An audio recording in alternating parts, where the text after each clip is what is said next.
It's California Edition. I'm Brad Pomerance. Glad you're still with us. Our guest, Martin Garrick, member of the California State Assembly.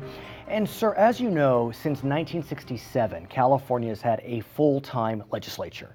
The voters passed that provision in 1966, 3-1 margin.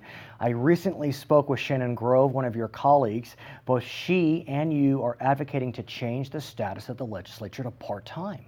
Very grand experiment. Talk to us about it. Well, it does sound like a grand experiment because it started back in 67, but that means that prior to 67, that means for 116 years, we had a part-time legislature. But a different state back then, obviously. A different state, but yet so much the same. Still geographically the same, still as beautiful as it ever was, just a lot more people. But there are, out of our 50 states in the United States, only 6 states that have full-time legislatures. But let's talk about the makeup of our state. Like you said, we are a large state, a large population, 37 million, I believe. Right. I mean, some would call it a country. Right. And we're the 9th largest world economy.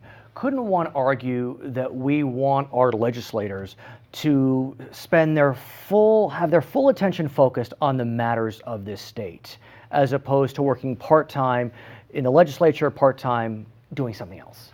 You could make that argument. My counter to that would be that in the 6 years that I've been here in the legislature, having been elected in 06 and starting to serve December of 06 through this coming December, that there have been 15,900 bills proposed. I think that's too many laws, too many bills, and if you were to go back to the original part-time legislature, like other states, like Texas, with 28 million people, has a part-time legislature, meets every year, first year for 120 days, second year for 30 days, you would be able to concentrate your efforts and time on the priorities of the state and not come up with bills like dogs on your lap. But who could making those illegal? Who could serve as a part-time legislator? Who would be able to do that? I mean, I think about, if you have the ability to take 120 days off, let's say, you really limit the scope of people that can do that. Well, again, I might say that there's flexibility in many businesses, both small and large, depending on whether they're family businesses or corporations, also the professions that you have, whether you're a lawyer, a doctor, or other professions that have partners. The partners are willing to, in many times, cover or support you while you cover for them when they're on their vacations. But 120 days, I mean, that's a long time if you're a teacher, if I'd like you're to a make lawyer. it shorter. But look, we are a very large state. Yes, and we are. I would think that we would want to be able to attract as many people as possible to our legislature. And I'm a neutral journalist. It just, when I look at the issue, the concern that pops up is who will be able to run? It would seem to me it would be the retired, the wealthy, and those that happen to be small business people. I couldn't take 4 months off. I'd lose my job. A teacher couldn't take 4 months off. She or he would lose their job. It's limiting. Well, and yet those same individuals you just identified now are required to work full-time and give up their jobs.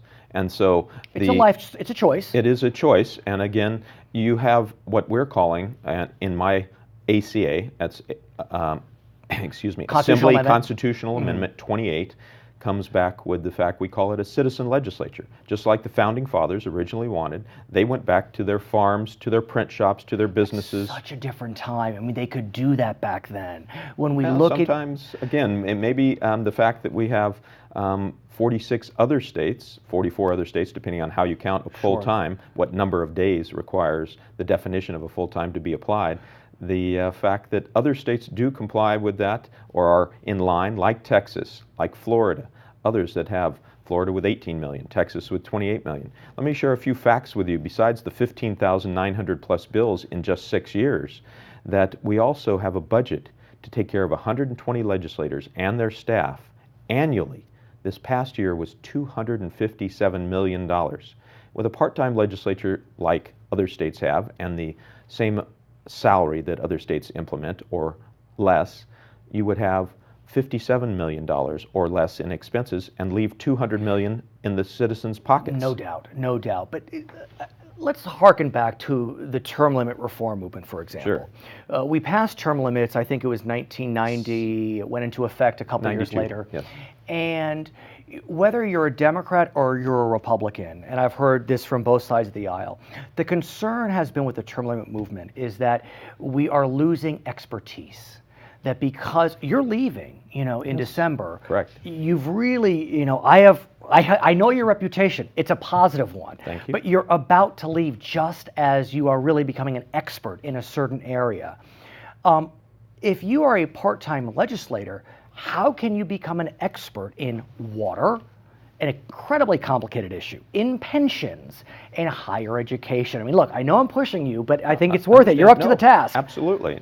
Those are all valid questions, and it relates to the fact that when the individual goes back, what fields are they in and what are their interests? And if you're able to serve on those committees and with a part-time legislature where your expertise could be applied to and knowledge to the issues that confront our state as each piece of legislation comes forward. It would also require us the first year, because my ACA Sure. would require a 2-year budget. So we'd have a little more financial stability. Now, what's interesting, some of the ideas, some of the reasons for supporting your initiative make sense. A 2-year budget. Could we not implement that short of a part-time legislature? Could we not limit the number of bills? I mean, I think Assemblyman DeStandy has proposed limiting the number of bills. Could we not take small pieces of your ideas and not throw out the baby with the bathwater? We could, if there was the will in the Assembly and the Senate, to go to a part-time legislature or go to, as you said, a 2-year budget. As to the limiting the number of bills, there's the contrast or the balance. By limiting the number of days, you would naturally limit the priorities that you would be working on and therefore the number of bills. But you wouldn't be imposing an artificial number and, in my opinion, thereby limiting free speech. If there's a need for certain bills, then you should be able to write those bills. I want to talk about the balance of power, the separation of power, Yes. also stated. When you think about the fact you have a full-time legislature, that means that they are here, all 120 of you are here as a check on the governor, the executive branch, all the regulatory agencies that the governor controls. If you're not in session, if you're not here, you're not a check. And one could argue the power of the executive branch gets that much greater. Is that of concern to you? Well, I account for that possibility in the fact that we can have emergency sessions of up to 30 days. If there were, by whom, though? It could be called by the governor, or I would like to see it also called by potentially the leaders if there were a statewide emergency. But also the issue, as you identified it, that the executive branch is just that. He is the executive, and he is the leader of the state. The legislature are the citizens that go back and live under the laws that they make. And they are very in touch with and would carry the message back when they come back for their legislative sessions of what is needed and what is not needed in the state of California. As you know, the voters recently passed term limit reform. Correct. And what that bill, what that law will now do, it will allow a member, starting this fall, those that elected this fall, to serve 12 years total in either house, as opposed to 6 in the Assembly, 8 in the Senate. Could one argue, looking at that vote was overwhelming, that voters are looking for experts? They're not looking for people to come in and out. They want people to really know what they're doing. One might argue that. I might take the counterpoint in that the voters believed, because of the sheer numbers, the simple numbers of the present law that has been in effect since 1992 of the original term limits, was a maximum of 14 years, the new one being 12, that the voters saw a need for even a shorter period of time and imposed that. One could argue. So that would be my perception, and in talking to voters, that generally was their immediate perception and encouraged them to vote for it. I want to thank you for getting us thinking, because that is what you did. His name is Martin Garrick. He is a member of the California State Assembly. My name is Brad Pomerance. We'll be right back on California Edition.